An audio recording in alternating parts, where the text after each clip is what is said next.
everyone, my name is Chloe Tawani and my normal matrix is 01 DKM21F2005 and I'm from DKM 5A. Today I would like to talk about the introduction about the steam power plant. First, the steam power plant plays a wider role in various industries serving as primary sources of energy generation. These plants harness the power of steams to drive turbines and generate electricity, powering everything from manufacturing process to residential areas. Firstly is the backbone of the electricity generation. Steam power plants form the backbone of electricity generation worldwide. They provide a reliability and efficient means of producing the vast amounts of electricity needs to power homes, business and industries. Wherever it's light up cities, running factories or driving technologies, innovative electricity generated from steam power plant is the lifeblood of modern society. Secondly is the versatility across industry.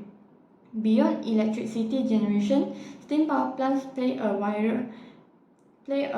pivotal role in a myriad of industry. From manufacturing to transportation, these applications are diverse and far-reaching. In manufacturing, steam is used for processes such as heating, sterilization, and mechanical power.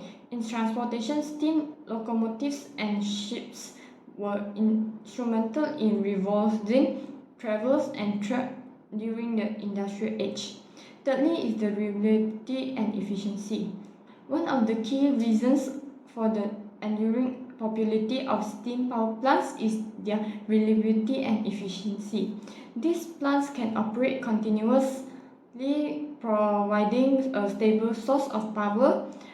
Additionally, advancements in technology have led to increased efficiency, minimizing fuel consumption and environmental impact. Steam power plants are not just machines, they are pillars of progress, driving economic development and powering the engines of innovations. As we journey through the components and interacts of steam power plants, let's appreciate their significance in shaping the world we live in. Assalamualaikum and good morning. My name is Muhammad Afiq Akbar bin Abdul Manan. My number is 01DKM21F2006. Okay, today we talk about key components of a steam power plant. First, we have boiler. Function of boiler is use heat from burning fuel to turn water to high pressure steam. Second, we have turbine. Function of turbine is convert the thermal energy of steam into mechanical energy. Third, we have generator. Function of a generator is convert mechanical energy from the turbine into electrical energy. Four, condenser. Function of condenser is convert exhaust steam from the turbine back into water for use. Five, we have coolant tower, which function is to remove excess heat from the cooling water used in the condenser. Lastly, feed water pump. Function feed water pump is convert mechanical energy from the turbine into electrical energy. For this slide, we have safety inspection in boiler tubes and drum. First will be visual inspection. Inspect the outer and inner surface of boiler tube and drum. Look for sign of pitting, scaling, crack and leak. Use boscope for internal inspection where direct visual access is not possible. Second, ultrasonic testing. Ultrasonic testing waves are sent through the tube walls. Variation in the return signal indicate change in wall thickness or internal defects. Regular UT scan can help monitor the rate of wear and corrosion over time. Third, radiography testing. X-ray or gamma ray are passed through the boiler components. The resulting image reveals internal structure and any anomalies such as crack, void, or inclusion. RT is especially useful for inspection. Four, we have magnetic particle testing. Apply a magnetic field to the boiler component. Spread various particles over the surface. They will gather at area with discontinuities like crack or void. Visual explanation under a positive light reveal defect locations. Lastly, dye penetration testing. Apply a liquid dye to the surface of the component. After a dwell time, excess dye is removed and a deliver is applied. Crack and defect will show up bright liner or spots as a dye seeps out from them. Differentiation of fire tube and water tube boiler. Water tube boiler. In a water tube boiler, water flows through tubes that are heated externally by combustion gases, resulting in the production of steam. Fire tube boiler. In a fire tube boiler, the hot gases produced by the combustion of fuel flows through tubes are immersed in water within the boiler shell. Advantage of water tube boiler. First, less liability to explosion, produce higher pressure, accessible and can respond quickly to change in steam demand. Second, tubes and drums of water tube boiler are smaller than the of a fire tube boiler and due to smaller size of drum, higher pressure and can be used easily. Third, the efficiency of water tube boiler is more compared to fire tube boiler. Lastly, the water tube boiler requires less width of metal for a given size. Disadvantage of water tube boiler. First, require carefully attention. The maintenance costs are high.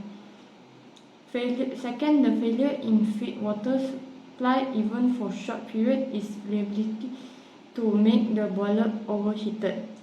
Lastly, less suitable for impure and sedimentary water as a small deposit of scale may cause the overheating and bursting of tube. Advantage of fire tube boiler. First, fire tube boiler have low initial cost. It is cheaper than the water tube boiler. Second, easy to use, operate and clean and maintenance. Lastly, more compact and can be used in a small scale industry, which refer to small size boiler. Disadvantage of fire tube boiler. First, more likely to explosion. Second, water volume is large and due to poor circulation, they cannot meet quickly the change in steam demand. Third, for the same output, the outer shell of fire tube boiler is much larger than the shell of water tube boiler. Lastly, the capacity of the generated steam is limited. Hi, my name is Nur Kamila Tasha binti Mazlan. My matrix number is 01DKM21F2012. Now I will talk about heat-saving instrument. Number 1 is air preheater. The air preheater is a device that supplies by heating the air before sending it to the furnace. It reduces the cost of coal and easily uses a low-quality fuel. The air preheater can be classified into two types, which is number 1, recuperative air preheater. The exhaust gas flows through the tubes and the air flows across to them. Number 2, regenerative air preheater. The exhaust gas flows constantly on one side of the drum, while air flows the opposite side. Next, economizer. Economizer is a device that transfers heat from the exhaust gas to the boiler drums using feed water. It also increases boiler efficiency, save fuel, and reduce pressure due to higher temperature in feed water. Next is condenser. Condenser is a device that condenses the exhaust steam from the turbine. It creates a very low pressure at the exhaust of the turbine that allows the expansion of steam in the turbine. There are two types of condenser. Number 1, jet condenser. It has a mixture of the exhaust steam and cooling water in the jet condenser. Jet condenser is a low initial cost, less flow area required, and low maintenance cost, but it requires a high power to pump the water. Number 2 is surface condenser. In surface condenser, the exhaust steam and cooling water are not mixed up together. Although the surface condenser requires a high initial and maintenance cost, it can be used as the feed water and it needs a low pumping power.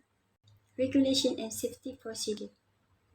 First, we need to always wear goggles or eye shield to protect eyes from harmful light or flying ash or slag particles. Secondly, do not stand directly in front of the door, especially when they are open. Thirdly, do not enter a vessel, especially a boiler drum, until all steam and water valves, including drains and blow-down valve, are closed.